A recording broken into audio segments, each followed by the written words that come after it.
দূরে গিয়েছিলে চলি, বসন্তের আনন্দ ভাণ্ডার তখন হয়নি নিঃস্ব।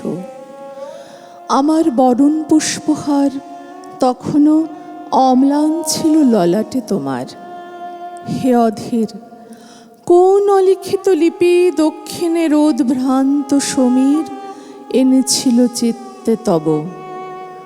তুমি গেলে বাঁশি লয়ে হাতে, ফিরে দেখো নাই চেয়ে আমি বসে আপন বেনাতে বাঁধিতেছিলাম সুর গুঞ্জরিয়া বসন্ত পঞ্চমে। আমার অঙ্গন তলে আলো আর ছায়ার সঙ্গমে কম্পমান আম্রতরু করেছিল চাঞ্চল্য বিস্তার। সৌরভ বিহ্বল শুক্ল রাতে সেই কুঞ্জ গৃহদ্বার এতকাল মুক্ত ছিল। প্রতিদিন মোর দেহলিতে আঁকিয়াছি আলিপনা, প্রতি সন্ধ্যা বরণ ডালিতে গন্ধ তৈলে জ্বালাইছি দীপ। আজি এতকাল পরে যাত্রা তব হলো অবসান। হেথা ফিরিবার তরে হেথা হতে গিয়েছিলে, হে পথিক ছিল ওই লিখন। আমারে আড়াল করে আমারে করিবে অন্বেষণ। সুদূরের পথ দিয়ে নিকটের লাভ করিবারে আহ্বান লোভিয়াছিলে সখা।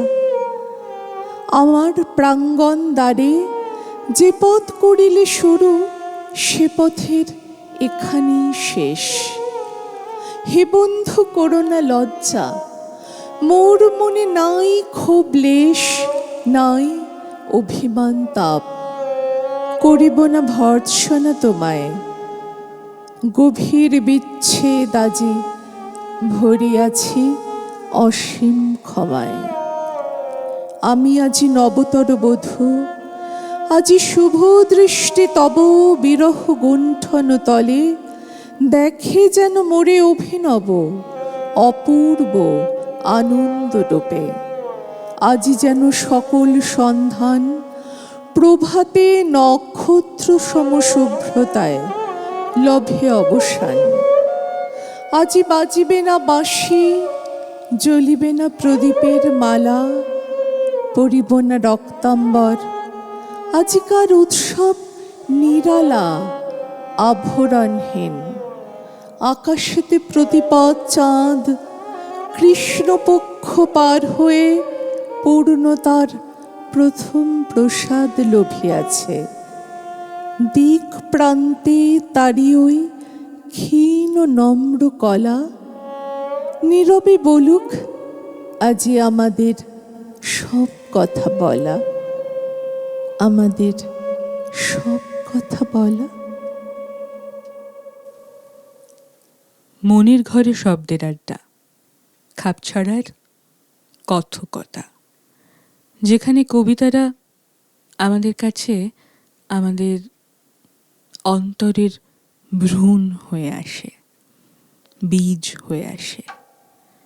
আর আজ 21শে শ্রাবণে কথকতার এক অন্যরকম পর্ব, যেখানে কথকতার দুই নাবিক অর্থাৎ আমি এবং আমাদের সকলের শ্রদ্ধার মহুয়াদি, এই দুজন রবীন্দ্রনাথকে আমাদের পথের যেরকম পথিক করে আজীবন ভালো থেকেছি, সেই যাপনের কিছু অংশ কবিতা এবং কিছু পাঠের মাধ্যমে আপনাদের সঙ্গে ভাগ করে নেব।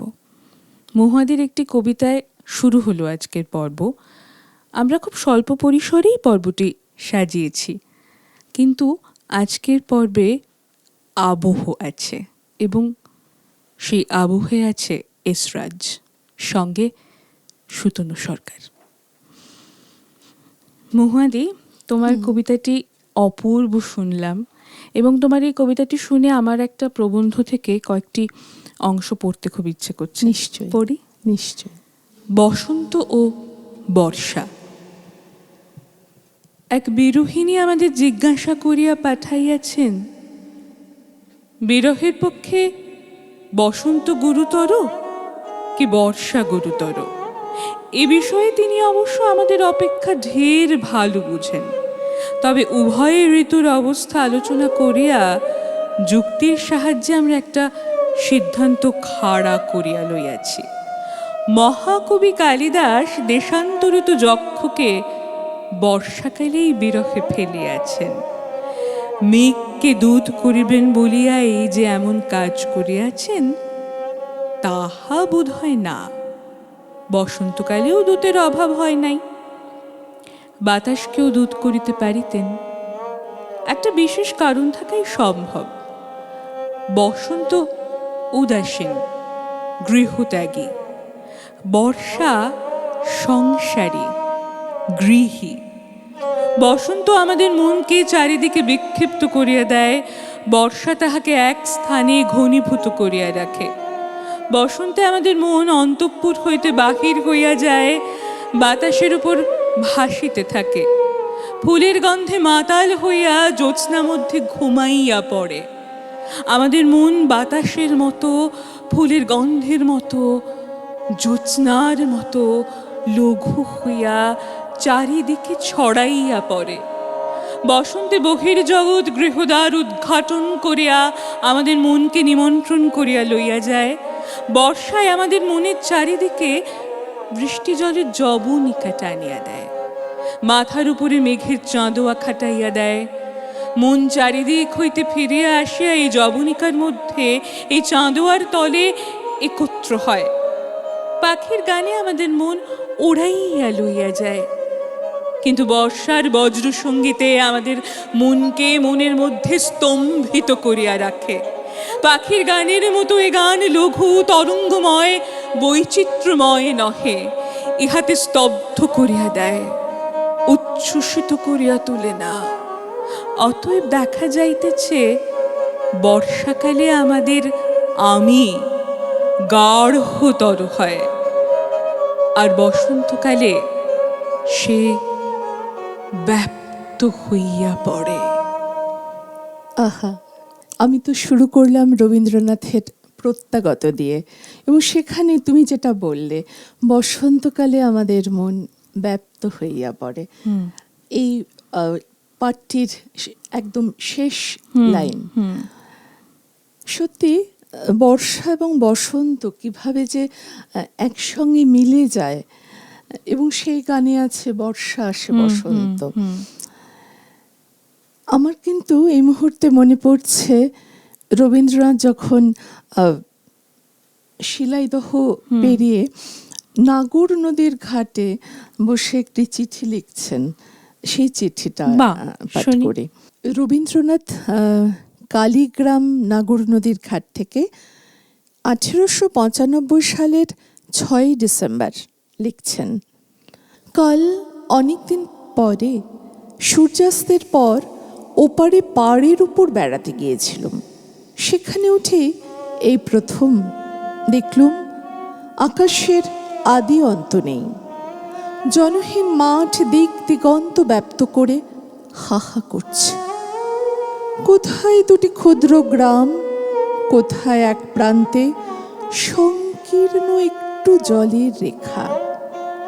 কেবল নীল আকাশ আর ধূসর পৃথিবী, আর তারই মাঝখানে একটি সঙ্গীহীন গৃহহীন অসীম সন্ধ্যা। মনে হয় যেন একটি সোনার চেলি পড়া বধূ অনন্ত প্রান্তরের মধ্যে মাথায় একটুখানি ঘোমটা টেনে একলা চলেছে। ধীরে ধীরে কত শত সহস্র গ্রাম, নদী, প্রান্তর, পর্বত, নগর, বনের উপর দিয়ে যুগ যুগান্তর কাল সমস্ত পৃথিবী মণ্ডলকে একাকিনী ম্লান নেত্রে মৌন মুখে শ্রান্ত পদে প্রদক্ষিণ করে আসছে। তার বর যদি কোথাও নেই, তবে তাকে এমন সোনার বিবাহ বেশে কে সাজিয়ে দিলে? কোন অন্তহীন পশ্চিমের দিকে তার পতিগৃহ? তোমার বলা এই চিঠিটা শুনে আমার রবীন্দ্রনাথ ঠাকুরের খনিকা কাব্যগ্রন্থের আবির্ভাব কবিতাটি খুব বলতে ইচ্ছে করছে। বলি? নিশ্চয়।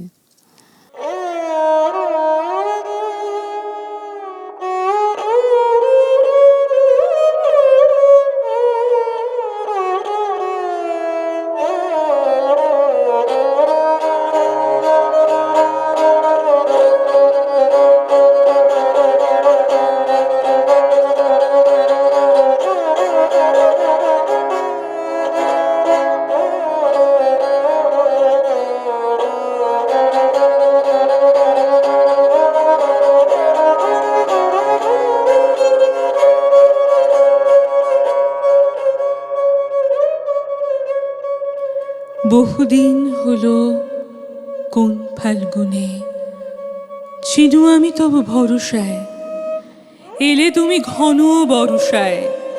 আজি উত্তাল তুমুল ছন্দে, আজি নবঘন বিপুল মন্দ্রে, আমার পরাণে যে গান বাজাবে সে গান তোমার করসায়। আজি জল ভরা বরসায়। দূরে একদিন দেখেছিনু তব কনকাঞ্চল আবরণ, নবচম্পক আভরণ। কাছে এলে যবে হেরে অভিনব, ঘোর ঘন নীল গুণ্ঠন তব। চল চপলার চকিত চমকে করিছে চরণ বিচরণ, কোথা চম্পক আভরণ। সেদিন দেখেছি ক্ষণে ক্ষণে তুমি ছুঁয়ে ছুঁয়ে যেতে বনতল, নুয়ে নুয়ে যেত ফুলদল। শুনেছিল যেন মৃদু ঋণী ঋণী, কিন কুটি ঘিরি বাজে কিঙ্কিনি।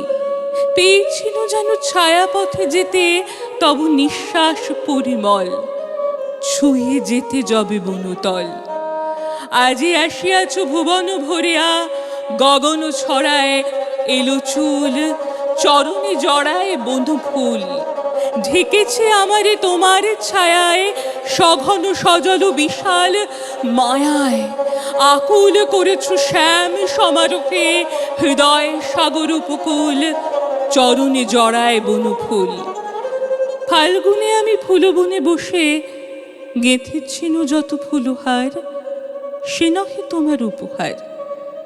যেথা চলিয়াছ সেথা পিছে পিছে, স্তব গান তব আপনি ধ্বনিছে। বাজাতে শেখেনি সে গানের সুর, এ ছোট বিনার ক্ষীণ তার, এ নহে তোমার উপহার। কে জানিত সেই ক্ষণিকা মুরুতি দূরে করে দেবে বর্ষণ, মিলাবে চপল দর্শন। কে জানিত মোরে এত দেবে লাজ, তোমার যোগ্য করি নাই সাজ। বাসর ঘরের দুয়ারে করালে পূজার অর্ঘ্য বেরচন, একই রূপে দিলে দর্শন। ক্ষমা করো তবে, ক্ষমা করো তবে, ক্ষমা করো মোর আয়োজনহীন পরমাদ। ক্ষমা করো যত অপরাধ। এই ক্ষণিকের পাতার কুটিরে প্রদীপ আলোকে এসো ধীরে ধীরে। এই বেতসের বাঁশিতে পড়ুক তব নয়নের পরশাদ। ক্ষমা করো যত অপরাধ। আসো নাই তুমি নব ফাল্গুনে, চিনু যবে তব ভরসায়। এসো এসো ভরা বরসায়, এসো গো গগনে আঁচল লুটায়, এসো গো সকল স্বপন ছুটায়। এ পরাণ ভরি যে গান বাজাবে সে গান তোমার করসায়। আজি জল ভরা বরসায়।